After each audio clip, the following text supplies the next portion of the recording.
Hi! Welcome back to our channel. ముందుగా మన ఛానల్‌ని ఎవరైనా సబ్స్క్రైబ్ చేసుకోకపోతే వెంటనే సబ్స్క్రైబ్ చేసుకోండి. అండ్ ఈరోజు వీడియో ఏంటంటే, మనకి పాన్ కార్డ్ ఆల్రెడీ ఉందా? లేదా? అనేది మనం ఈ వీడియోలో తెలుసుకుందాం. ఎందుకంటే చాలామంది పాన్ కార్డ్ అప్లై చేస్తారు. సో, తర్వాత అది డౌన్‌లోడ్ చేసుకోవడం గానీ, కాకపోతే అది మన అడ్రెస్‌కి రాకపోవడం గానీ జరుగుతుంది. కొంతమంది పాన్ కార్డ్ ఉందా? లేదో మర్చిపోతూ ఉంటారు. సో, అలాంటప్పుడు మనకి పాన్ కార్డ్ ఆల్రెడీ ఉందా? లేదా? అనేది మనం ఈ వీడియోలో తెలుసుకుందాం. సో, ముందుగా మీ బ్రౌజర్ ఓపెన్ చేస్తారు. మీ మొబైల్‌లో అయినా సేమ్ ఇదే ప్రాసెస్ చేసుకోవచ్చు. సెర్చ్ బాక్స్‌లో ఐటీఆర్ అని టైప్ చేస్తారు. నేను ఈ లింక్ కూడా డిస్క్రిప్షన్‌లో ప్రొవైడ్ చేస్తాను. ఇక్కడ ఫస్ట్ లింక్ క్లిక్ చేస్తారు. సో, ఇక్కడ ఇన్‌స్టంట్ ఈపాన్ అని ఉంది కదా! ఇక్కడ క్లిక్ చేస్తారు. వన్స్ క్లిక్ చేసిన తర్వాత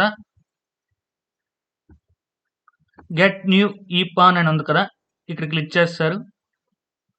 ఇక్కడ మీ ఆధార్ నెంబర్ అడుగుతుంది. మీ ఆధార్ నెంబర్ టైప్ చేస్తారు. వన్స్ ఆధార్ నెంబర్ టైప్ చేసిన తర్వాత ఇక్కడ ఐ కన్ఫర్మ్ దట్ అని క్లిక్ చేస్తారు. పర్మిషన్స్ ఇస్తారు. సో, అండ్ కంటిన్యూ క్లిక్ చేస్తారు. సో, మనకి ఇక్కడ మెసేజ్ షో అవుతుంది. PAN allotment request for this Aadhaar is already received. అంటే మీరిచ్చిన ఆధార్ నెంబర్‌పై ఆల్రెడీ పాన్ కార్డ్ ఉంది. అంటే మీకు ఆల్రెడీ పాన్ కార్డ్ ఉందని. సో, ఇన్ కేస్ మీ ఆధార్ నెంబర్‌పై పాన్ కార్డ్ లేకపోతే, అంటే మీకు పాన్ కార్డ్ లేకపోతే ఎలా షో అవుతుందో నేను మీకు ఇప్పుడు చూపిస్తాను. సేమ్ ఇదే ప్రాసెస్‌ని అగైన్ గెట్ న్యూ ఈపాన్ క్లిక్ చేస్తారు. ఇక్కడ ఆధార్ నెంబర్ ఎంటర్ చేస్తారు. ఆధార్ నెంబర్ ఎంటర్ చేసి మళ్ళీ అగైన్ క్లిక్ చేస్తారు. I confirm that option. Click చేసిన తర్వాత కంటిన్యూ క్లిక్ చేస్తారు. కంటిన్యూ క్లిక్ చేస్తే ఓటీపీ వాలిడేషన్ కోసం మనకి ఇలాగ డిస్‌ప్లే అవుతుంది మెసేజ్. సో, ఇలాంటప్పుడు మనకేంటంటే మనకు ఆల్రెడీ పాన్ కార్డ్ లేనట్టు.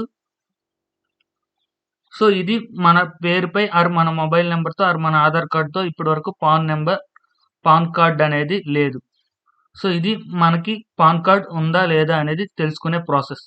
ఈ వీడియో కనుక మీకు నచ్చినట్లయితే లైక్ చేయండి అండ్ షేర్ చేయండి అండ్ మన ఛానెల్‌ని సబ్స్క్రైబ్ చేసుకోండి. Thank you.